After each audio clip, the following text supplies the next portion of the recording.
తను అలా వెడుతున్నప్పుడు తను వెడుతున్న మోటార్ సైకిల్ స్కిడ్ అయిపోతుంది అనుకోండి, తన ప్రజ్ఞతో ఇంకా తాను రక్షించుకోలేడు. అప్పుడు ప్రమాదం అంటారంటే తన బుద్ధి పనిచేస్తుండగా బుద్ధి చేత తాను తప్పించుకోలేని ఈశ్వర శాసనమైన సంఘటనకు ప్రమాదం అని పేరు శాస్త్రంలో.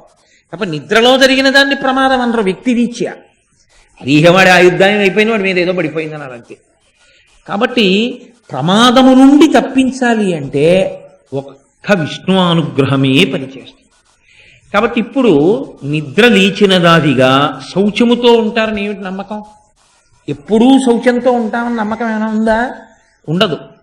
కాబట్టి విష్ణు సహస్రనామ స్తోత్రాన్ని చేసేటటువంటి వారు ఏ నియమం పట్టించుకోవడం కోసమో విష్ణు సహస్రనామ స్తోత్రాన్ని విడిచిపెట్టేయమని చెప్పలేదు. నేను స్నానం చేసి చదువుకుంటానండి అంటే వద్దు అని నేను అంటలేదు. కానీ ఏమంటే నాకు విష్ణు సహస్రం లేవగానే ఒక్కసారి క్షీరోధన్వత్ ప్రదేశే శుచిమణి విలసత్ సైకతే మౌక్తికానాం అనుకుంటూ మొహం కడుక్కోవాలనుంది అని మీరు అన్నారనుకోండి, అలా వద్దు అని నేను అనకూడదు. ఎందుకో తెలుసా? విష్ణునామం చెప్పేటప్పుడు ఏకవస్త్ర అయినటువంటి ద్రౌపది చెప్పింది. ద్రౌపదీదేవి మహాభారతంలో సభకి ఈడ్వబడ్డప్పుడు ఆవిడ రజస్వలా దోషంతో ఉంది, ఏకవస్త్రగా ఉంది ఆవిడ. ఆ సమయమునందు 10 మందిలోకి వచ్చే సందర్భం కాదు. అటువంటి ఆవిడ్ని జుట్టు పట్టి ఈడ్చుకొచ్చారు. ఈడ్చుకొచ్చి ఆమె వలువలు ఊడ్చేస్తున్నారు. ఆమె కట్టుకున్న బట్ట లాగేస్తున్నాడు దుశ్శాసనుడు. ఇప్పుడు ఆవిడ ప్రమాదకరమైన సందర్భంలో ఉంది. అసలు ఆవిడికి శౌచమన్న మాటే లేదు. ఎందుకంటే బ్రహ్మహత్యాపాతకంలో 4వ వంతు రజస్వలా దోషం. భాగవతం జరిగితే మీకు అర్థమవుతుంది అది ఎందుకు వచ్చిందో అలాగా. కాబట్టి రజస్వలా దోషం ఉన్నవారు అసలు దేనికి పనికిరారు, అసలు చూడడానికే పనికిరాదు. కాబట్టి అటువంటి రజస్వలా దోషంలో ఉన్న వ్యక్తికి రక్షణ ఎవరిప్పుడు? మరి ఇప్పుడు నేను ఏమీ చేయకూడదు అంటే మరి ఈశ్వరుడి యొక్క అనుగ్రహం ఎలా? ఆర్తితో ఎవరిని పిలవవలసి ఉంటుంది? ఆవిడ విష్ణువునే పిలిచినప్పుడు ఆవిడ గోవిందా నీవే నన్ను రక్షించాలని ప్రార్థన చేసింది కృష్ణ భగవానుణ్ణి. అంత శక్తివంతులైన 5గురు భర్తలు తలలు ఉంచుకుని కూర్చుండిపోతే తన వలువలు ఊడ్చేస్తుంటే ఆ తల్లి అప్పుడు ప్రార్థన చేసింది శ్రీ మహావిష్ణువుని. నీవు ఏకవస్త్రవయ్యుండి నా నామం చెప్తున్నావు, నువ్వు ఏకవస్త్రవయ్యుండి రజస్వలా దోషంతో నన్ను పిలుస్తున్నావు, ఇప్పుడు నన్ను పిలిస్తే అది అపచారం, నేను నన్ను రక్షించను అని అన్నాడా? తరక్షణంలో అనుగ్రహించాడు. అందుకే విష్ణునామముల యొక్క గొప్పతనం ఎంత గొప్పదో తెలుసా అండి? అసలు శాస్త్రంలో మంచం మీద పడుకుని ఏది చెయ్యడాన్ని అంగీకరించారు. అసలు ఇంకా మాట్లాడితే అనారోగ్యంతో ఉన్నటువంటి వ్యక్తి మాత్రం వేసుకోవడం కూడా మంచం మీద వేసుకోరు. ఒకానొకప్పుడు నాకు పెద్దలు మహానుభావులు, చాలా గొప్ప వ్యక్తి, ఆ మహాభాగవత భారతాది గ్రంథముల నుండి ఎన్నో పద్యములు ధారణలో ఉండి వ్యాఖ్యానం చేయగలిగిన వ్యక్తి. అటువంటి వారు జ్వరం వస్తే ఆ ఊళ్ళో ప్రవచనం చేయడానికి వచ్చి జ్వరం వచ్చిందండి. వస్తే అయ్యో ఒక్కరు ఉంటే ఇబ్బంది అండి, వారి భార్య గారు కూడా లేరు, వారితో రాలేదు అప్పుడు ఆవిడ. పెద్దవారు ఒక్కరు ఉన్నారు, రాత్రి జ్వరం ఎక్కువైతే ఇబ్బంది పెడతారు, మా ఇంటికి వచ్చేసేయండి అని నేను మా ఇంటికి తీసుకెళ్ళాను. తీసుకెళ్ళి పడుకోబెట్టాను, ఏదో ఈ మాత్రం వేసుకు పడుకోండి అన్నాను. అంటే ఆయన వద్దన్నారు.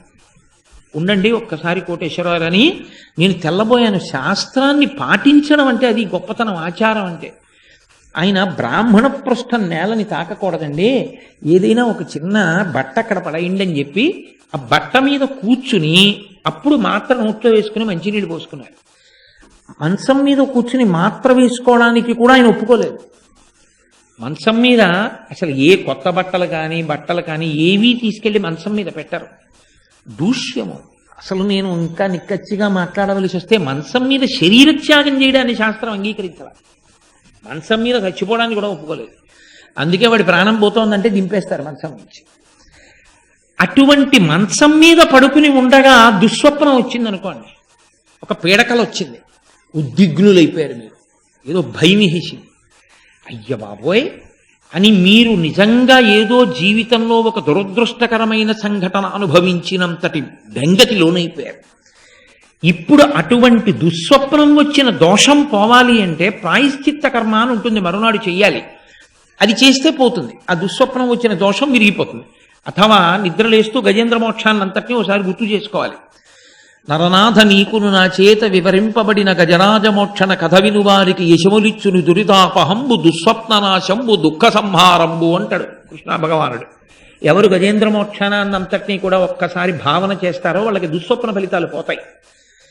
అంతసేపు తెల్లారే వరకు భయంతో ఎక్కడ పడుకుంటాడు? ఏదో రాకూడనంత చెడ్డ కల వచ్చిందనుకోండి, ఇప్పుడు ఏం చెయ్యొచ్చు అని అడిగారు.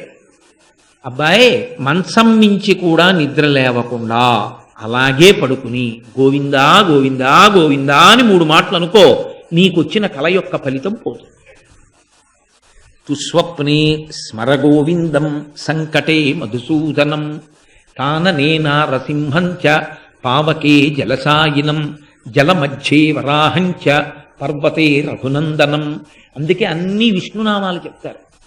అన్ని విష్ణునామాలే రావడానికి కారణం ఏమిటంటే జాగృతికి అంతటికీ ఆయన ఆధిపత్యం వహిస్తాడు లోకంలో. అందుకని జాగృతావస్థ యందు ఇంద్రియములు మేల్కొని ఉంటాయి కనుక విష్ణు సహస్రనామ స్తోత్రం చెప్పడానికి ఏ విధమైన అభ్యంతరము లేదు.